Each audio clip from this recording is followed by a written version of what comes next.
Bon allez, un dernier bout, parce qu'après si on en mange de trop là, faut qu'on en garde encore pour plus tard, parce que sinon, comme le dit Thomas, c'est pas une situation d'avenir. On risque de vomir, on risque de Une autre vomir. rotation, et après tu pars en arrière pour mettre ta tête sur l'oreiller. À chaque fois que je me couchais, je vomissais. Tout le temps. Ouais, mon premier vol, Oh. au début. Ah, c'est ça la vie d'astronaute. Et après- Et faut souffrir pour la science, toi, tu te rends pas compte? Ouais, ce qu'il te raconte pas, c'est qu'après, il est obligé de se relever, il perdait de nouveau l'équilibre, il gerbait de nouveau et tout. Le mec, il se vidait, il perdait du poids au début. Les médecins de la NASA, ils s'inquiétaient, mais ça, ils t'en parlent pas, c'est les expériences secrètes. Chut, chut. Après, le cerveau se dit, on va quand même pas faire ça tout le temps. Bah oui, il est con. Et j'ai fait ça pendant 12 heures.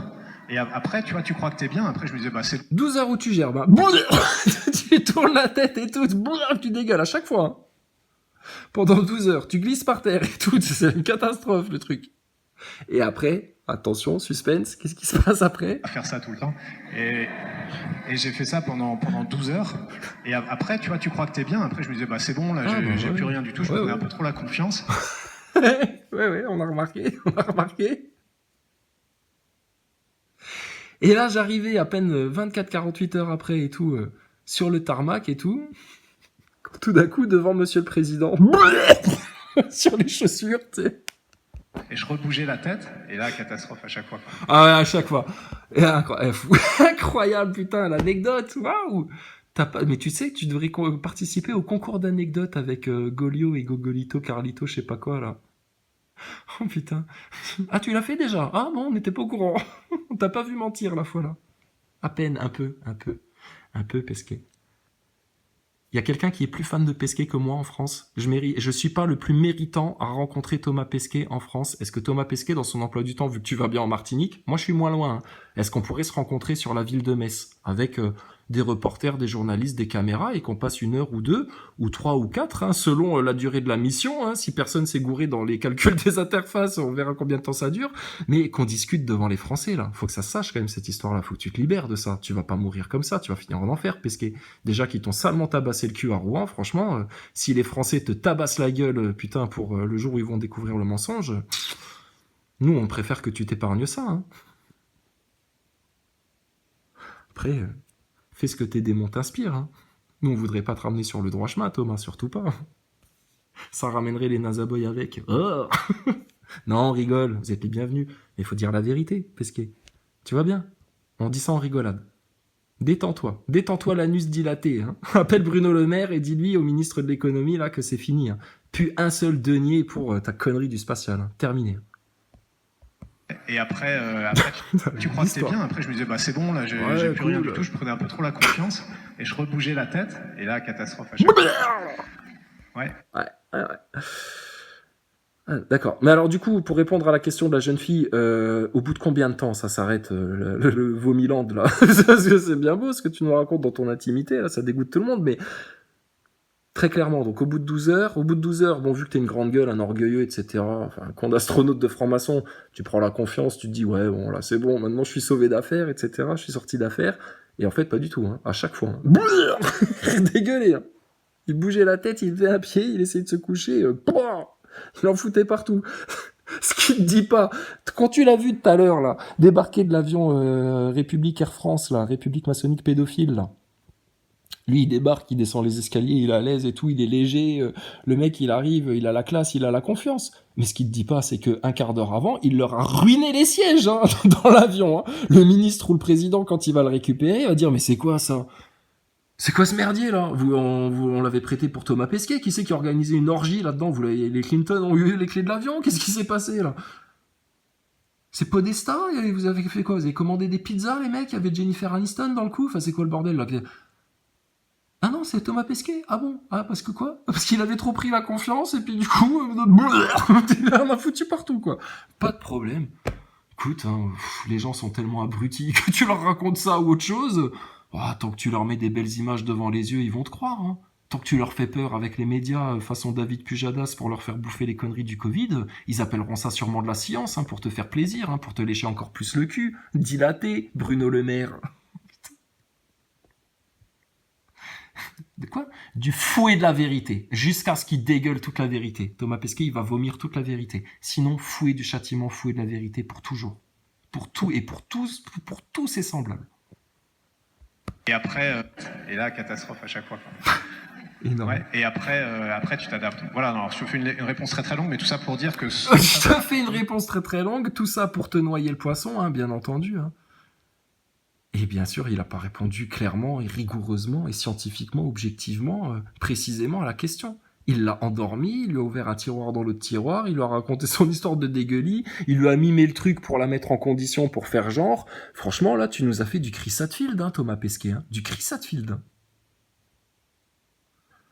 La comédie française mérite mieux quand même, hein, que ton vieil acteur studio du Canada là, avec sa moustache et sa montre trop grande pour son poignet. Ridicule.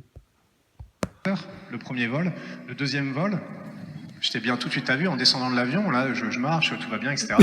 Même en montant dans l'avion, je suis monté en marchant tranquillement, donc tu vois. Ah, tu vois, donc bon... Le corps, il se rappelle quand même, hein. C'était il y a 5 ans, 6 ans, mais bon, la deuxième fois, le cerveau, il devient moins con quand même. Hein. À force de se faire baiser, le cerveau, il arrête de vomir. Hein. Il arrête de vomir de la fake news. Hein. La deuxième fois, tu reviens, t'es bien. Hein. Je sais pas, même pas 30 minutes, quoi. Et après, la force, tu la récupères en retournant à la salle de sport. Cardio, pareil, la coordination, l'équilibre. Il faut, moi je dirais, au bout de 30 jours, t'es à... Alors, il faudrait, moi je dirais, à peu près, il estime que, mais il n'est pas censé l'avoir vécu, toute cette période de récupération, combien de jours précisément elle a duré? 29 jours, 28 jours, 30 jours. Ah, faut à peu près un mois. Moi je dirais, non, c'est pas toi qui dirais, c'est les médecins qui sont occupés de ta rééducation, là, qui t'ont dit, Thomas Pesquet, t'es parti pour 30 jours, ou là, exercice tous les jours et tout, faut que tu récupères encore, etc., t'es pas encore au point. Sinon, tu vas prendre la confiance et tu vas encore nous gerber dans tous les bureaux, là. À 95%. Après, si tu veux vraiment revenir à 100%, il faut un peu plus longtemps, quoi. Parce qu'après, la progression, elle est plus lente. Mais au début, en même pas un mois, tu es quasiment revenu d'attaque. Ouais. Le petit sourire de faux cul. On les connaît tellement bien, ces petits sourires de faux cul, là. Vous ne pourrez plus jamais les cacher, c'est fini. Plus jamais personne ne mangera de votre fruit. T'entends ça, Pesquet? Vous êtes des arbres secs, des figuiers secs. Plus jamais personne ne mangera de votre fruit. On vous connaît par cœur, sous toutes les coutures. T'es mort, Pesquet. Bonjour, monsieur Pesquet. Vous sensibilisez beaucoup à l'environnement. Petit doigt sur le menton. Que le télescope...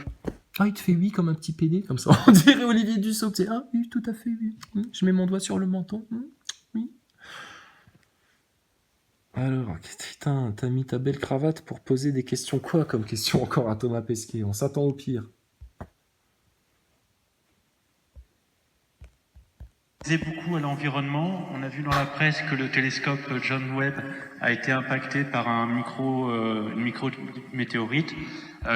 Alors attends, tu peux m'expliquer déjà le rapport que tu fais entre l'environnement, les arbres, la nature, l'air, les ruisseaux, la pureté de l'eau, votre environnement psychosocial, tout le merdier, l'environnement et le fait qu'il y ait une micro-météorite qui ait égratigné ton faux télescope là de votre grand narratif illusoire?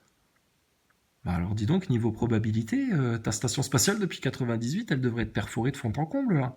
Et tu te poses pas de questions. Mais t'as ton masque au-dessus du nez parce que t'es quelqu'un de responsable et que t'es pas con. T'écoutes ce qu'on te raconte à la télé, toi. C'est chiant les gens comme vous. Parce qu'à cause des gens comme vous, ça vote Macron. À cause des gens comme vous comprenez rien. À cause des gens comme vous, ben, ça continue à être la chienlit en fait, partout.